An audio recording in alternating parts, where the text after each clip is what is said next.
అందరికీ నమస్కారం. భగవంతుడు శాశ్వతం, సేవకులు మారుతూ ఉంటారు. భగవంతుడి భూముల మీద భగవంతుడికి మాత్రమే హక్కు ఉంటుంది, వేరే వాళ్ళకి ఎప్పటికీ హక్కులు ఉండవు అనేటువంటి ఒక సాధారణ అంశాన్ని చంద్రబాబు నాయుడు గారికి, పవన్ కళ్యాణ్ గారికి నిజంగా నేను తెలియజేయడం అనేది కాస్త ఇబ్బంది పడేటువంటి అంశం. దేవాదాయ ఇనాం భూములు అంటే దేవుడికి సేవ చేసినంతసేపు మాత్రమే సేవకులకి దేవుడి భూముల మీద ఐవేసి తినే హక్కు ఉంటుంది. ఒక్కసారి సేవ నిలిపివేసినా, అటువంటి వ్యక్తులు సేవ చెయ్యకపోయినా దేవుడి భూముల మీద ఐవేజు పొందే హక్కు ఉండదు. ఎటువంటి హక్కులు రావు. ఆ భూములు ఎప్పటికీ కూడా దేవాలయాలకి, దేవుడికి చెందుతాయని చాలా స్పష్టంగా తెలియజేస్తూ ఉన్నాం. చంద్రబాబు నాయుడు గారి కూటమి ప్రభుత్వం దేవాలయాల ఈనాం భూముల్ని కావాలని విలేజ్ సర్వీస్ ఈనాం భూములుగా చూపిస్తూ రాష్ట్రంలో దేవాదాయ శాఖకు చెందినటువంటి 1,38,848 ఎకరాల భూముల్ని దేవాలయాల ఆస్తుల జాబితా నుంచి తొలగించి రిజిస్ట్రేషన్ శాఖలో 22A నుంచి నిషేధిత ఆస్తుల జాబితా నుంచి తొలగించి ప్రైవేటు వ్యక్తులకి యాజమాన్య హక్కులు కల్పించి తద్వారా వేల లక్షల కోట్ల రూపాయలు కొట్టేయాలనేటువంటి కుట్రపూరితమైనటువంటి ఒక మెమోని జారీ చేశారు. ఆ మెమో 214/2026. ఈ మెమో 214/2026 ఏప్రిల్ 17వ తారీఖున విడుదల చేశారు.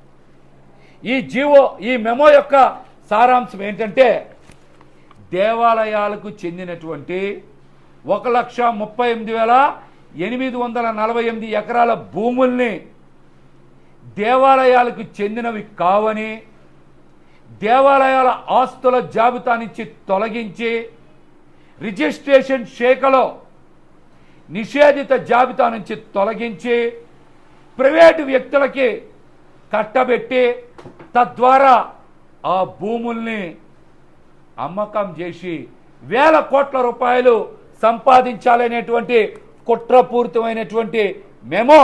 ఈ మెమో 214/2026. దీనికి ముందు కావాలని పేపర్లో కూడా ఒక ప్రకటన విడుదల చేయించారు. ఆ విడుదల చేయించిన ప్రకటన ఏంటంటే, దేవుడి భూముల్లో 1,00,000 ఎకరాలకి పైగా ఇతరుల భూములు కలిసి ఉన్నాయని చెప్పి ఈనాడు పేపర్లో ప్రచురితమైనటువంటి వార్త. దేవుడి భూముల్లో ఇతరుల భూములంట 1,50,000 ఎకరాలు కలిసి ఉన్నాయని వార్తని ప్రచురించారు. ఒక్కసారి దేవాలయాల ఆస్తుల జాబితాలో దేవుడు భూములుగా నమోదైతే ఆ భూముల్ని ఏ విధంగా తొలగిస్తారో చంద్రబాబు నాయుడు గారు, పవన్ కళ్యాణ్ గారు సమాధానం చెప్పాలి. ముందుగానే ఈనాడు పేపర్లో ఇది కుట్రపూరితంగా ప్రచురించినటువంటి వార్త కాదా? దీంతోపాటు ఏబిఎన్ పేపర్లో కూడా చూడండి, ఆంధ్రజ్యోతి పేపర్లో కూడా ఎండోమెంట్ ట్రిబ్యునల్ చైర్మన్ నియామకంలో గందరగోళమని ఒక వార్తను ప్రచురించారు. అట్లాగే జీవో నెంబర్ 447గా ఒక జీవో విడుదల చేసి అందులో ట్రిబ్యునల్ చైర్మన్గా ఒక వ్యక్తిని నియామకం చేసి అట్లాగే ఆ జీవోని వెబ్సైట్లో తొలగించారని సాక్షాత్తు ఆంధ్రజ్యోతి పేపర్లోనే వచ్చింది. ఈ రెండు వార్తలు కూడా ఈనాడు ఆంధ్రజ్యోతి పేపర్లోనే వచ్చినాయి. మరి చంద్రబాబు నాయుడు గారిని సూటిగా ప్రశ్నిస్తా ఉన్నా, ఏ విధంగా దేవాదాయ శాఖకు చెందినటువంటి భూముల్ని దేవాలయాల ఆస్తుల జాబితా నుంచి తొలగించి నిషేధిత ఆస్తుల జాబితా నుంచి తొలగించి ప్రైవేటు వ్యక్తులకి కట్టబెడతారు. ప్రైవేటు వ్యక్తులకే కట్టబెడతారని నేను మిమ్మల్ని సూటిగా ప్రశ్నిస్తా ఉన్నా. మీరు దేవాదాయ శాఖకు చెందినటువంటి భూముల్ని, చుక్కల భూముల్ని, పోరంబోకు భూముల్ని, విలేజ్ ఇనామ్ సర్వీసు భూముల్ని ఒకేలా ఏ విధంగా చూపిస్తారో మీరు సమాధానం చెప్పాలి. దేవాలయాల ఇనాం భూములకి, సర్వీస్ ఇనాం భూములకి సంబంధం ఏమన్నా ఉందా? ఈ రెండు ఒకటి కాదు కదా. అయినా కూడా ఏ విధంగా ఒకేలాగా చూపించి దేవాలయాలకి, హిందూ దేవుళ్ళకి, మతపరమైనటువంటి సంస్థలకి సంబంధించిన భూముల్ని దేవుళ్ళ ఆస్తుల జాబితా నుంచి తొలగిస్తారో మీరు సమాధానం చెప్పాలి. ఇంత పెద్ద అంశం దేవుళ్ళకు సంబంధించిన, హిందూ దేవాలయాలకు సంబంధించిన, హిందూ మతపరమైనటువంటి సంస్థలకు సంబంధించిన 1,38,848 ఎకరాల భూముల్ని ఆస్తుల జాబితా నుంచి తొలగించే క్రమంలో ఇంత గోప్యంగా ఈ అంశాన్ని ఏ విధంగా మీరు నిర్ణయాలు తీసుకుంటారో సమాధానం చెప్పాలి. మీరు రాష్ట్ర వ్యాప్తంగా 30 లక్షల ఎకరాల భూములు, చుక్కల భూములు కానీ, పోరంబోకు భూములు కానీ, ఫ్రీహోల్డ్ భూములు కానీ, విలేజ్ ఈనాం భూములు కానీ, అనేక రకాలైనటువంటి భూములు ఉన్నాయి. ఆ అన్నిటి అంశంలో మీరు ఎటువంటి నిర్ణయం తీసుకోలేదు కదా. కేవలం దేవాలయాల్లో ఇతరులకు సంబంధించిన భూములు కలుస్తున్నాయని కుట్రపూరితంగా 1,38,848 ఎకరాల భూముల తొలగించేటువంటి ప్రక్రియ కుట్రపూరితంగా ఎందుకు తీసుకుంటూ ఉన్నారో మీరు సమాధానం చెప్పాలి. మీకు దేవుళ్ళంటే భయం లేదా? దేవుడంటే భక్తి లేదా? దేవుడంటే భక్తి నటిస్తా ఉన్నారా అని చంద్రబాబు నాయుడు గారిని, పవన్ కళ్యాణ్ గారిని, నారా లోకేష్ గారిని సూటిగా ప్రశ్నిస్తా ఉన్నా. మీరు గనక హిందూ దేవుళ్ళ భూములు జోలికొచ్చినా, హిందూ దేవుళ్ళ భూములని కాజేయాలని చూసినా మీరు దేవుడి ఆగ్రహానికి గురికాక తప్పదని చంద్రబాబు నాయుడు గారిని, పవన్ కళ్యాణ్ గారిని సూటిగా హెచ్చరిస్తా ఉన్నా. మీరు కావాలనే ఈ 1,38,848 ఎకరాల భూముల్ని దేవాలయాల ఆస్తుల జాబితా నుంచి తొలగించేటువంటి బాధ్యతని దేవాదాయ శాఖ ఇన్ఛార్జ్ కమిషనర్ రామచంద్ర మోహన్కి అప్పచెప్పారు. అతను దేవాదాయ శాఖలో ఉన్నటువంటి భూబకాసురుడు కదా. అతను గతంలో సింహాచలం, అన్నవరం, అదేవిధంగా తిరువూరులో 1000 ఎకరాల భూముల్ని దేవాదాయ శాఖ ఆస్తుల జాబితా నుంచి తొలగించి ప్రైవేటు వ్యక్తులకి కష్టపెట్టి పెద్ద ఎత్తున హిందూ దేవాలయాలకి, హిందూ మతపరమైనటువంటి సంస్థలకి నష్టం కలిగించినటువంటి ఎండోమెంట్ ఇన్ఛార్జ్ కమిషనర్ రామచంద్ర మోహన్కి ఆ బాధ్యత ఎలా అప్పగిస్తారు? అతనికి దేవుళ్ళంటే నమ్మకం లేదు కదా. హిందూ దేవాలయాలకి తీవ్రమైనటువంటి నష్టం కలిగించినటువంటి వ్యక్తి రామచంద్ర మోహన్కి ఈ బాధ్యత అప్పచెప్పారంటేనే చంద్రబాబు నాయుడు గారు మీరు ఈ భూముల్ని కొట్టేసే కుట్ర ఇందులో చాలా స్పష్టంగా దాగుంది. అసలు మీరు ఏ విధంగా ఈ హిందూ దేవాలయాలకు చెందినటువంటి భూముల్లో ఇతరుల భూములు కలుసున్నాయని నిర్ధారణ చేయగలరు? ఏమైనా మీరు ట్రిబ్యునల్ని నియామకం చేశారా? లేకపోతే ఏమైనా ఎంక్వైరీ చేశారా? ఏమైనా దర్యాప్తు చేశారా? చెప్పండి. ఏమైనా దర్యాప్తు చేశారా? ఏమైనా కమిటీ వేశారా? పోనీ కమిషన్ వేశారా? ఏమైనా దర్యాప్తు చేశారా? దేవాదాయ శాఖలో విలేజ్ ఇనాం సర్వీస్ భూములు కానీ, ప్రైవేటు వ్యక్తులు కానీ కలుసున్నాయని ఏమైనా కమిషన్ కానీ, కమిటీ కానీ, ట్రిబ్యునల్లో వాదోపవాదాలు కానీ ఏమైనా జరిగాయా? వాస్తవాలను ఏమైనా విచారణ చేశారా? ఏమి చేయకుండా దేవుడి భూములు కావని మీరు ఏ విధంగా నిర్ధారణ చేశారో మీరు సమాధానం చెప్పాలి. మీరు సమాధానం చెప్పాలి.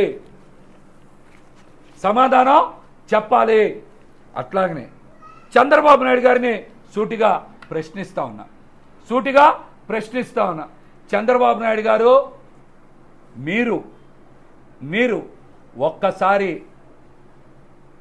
దేవాదాయ శాఖకు చెందినటువంటి భూములు రిజిస్ట్రేషన్ శాఖలో నిషేధిత భూముల జాబితాలో 22A1లో చేరిస్తే తొలగించేటువంటి అధికారం ఎవరికైనా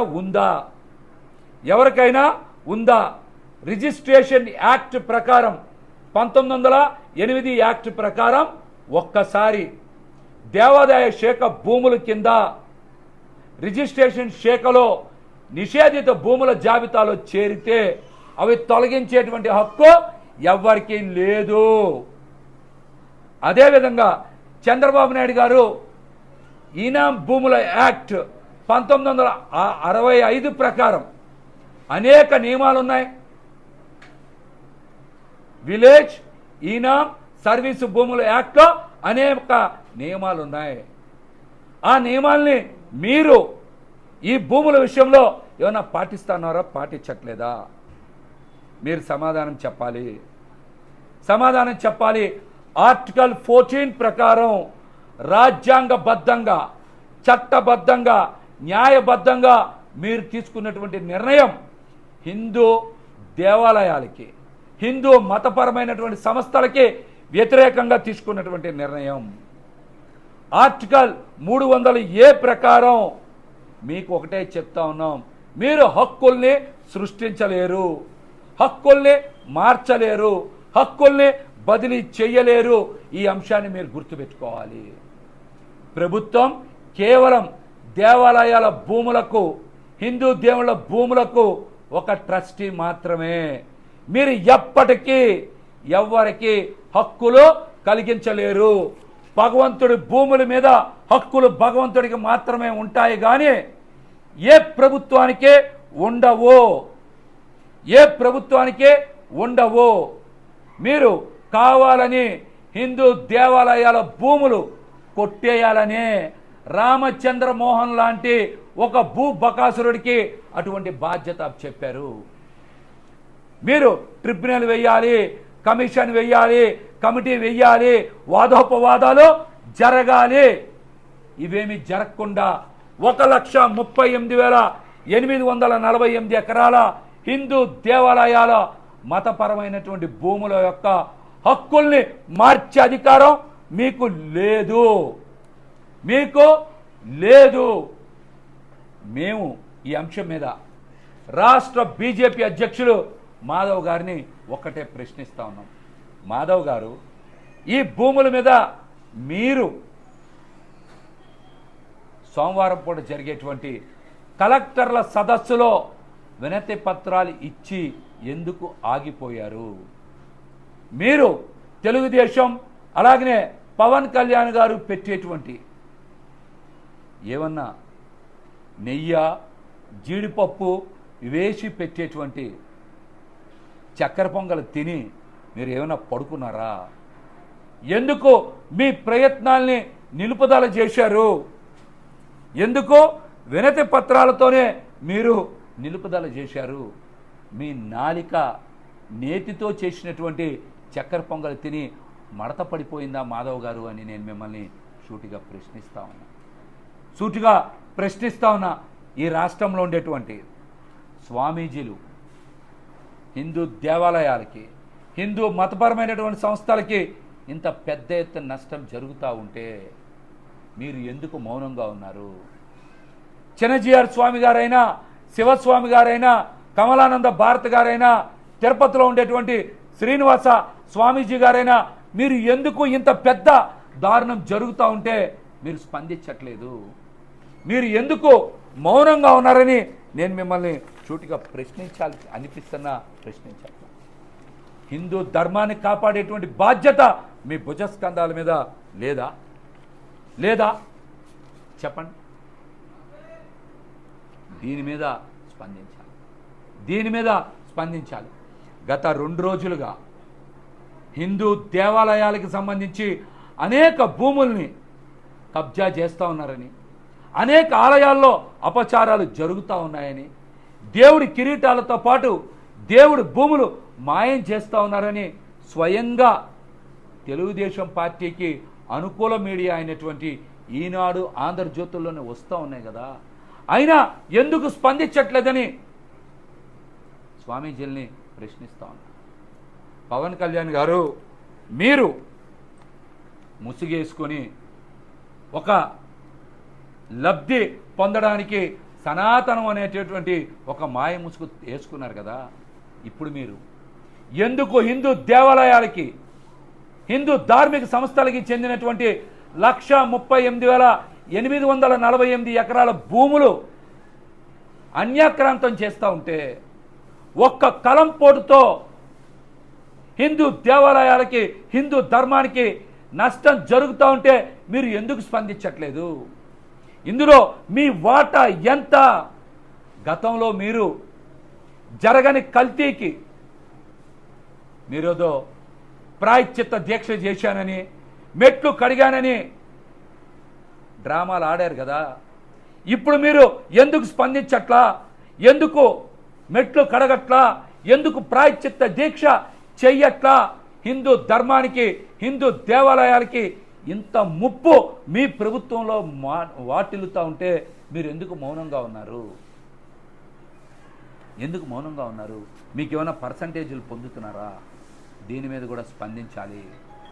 తక్షణమే ప్రభుత్వం కనుక ఈ మెమోని ఉపసంహరించుకోకపోతే వైఎస్ జగన్ గారి దృష్టిలో పెడతాం.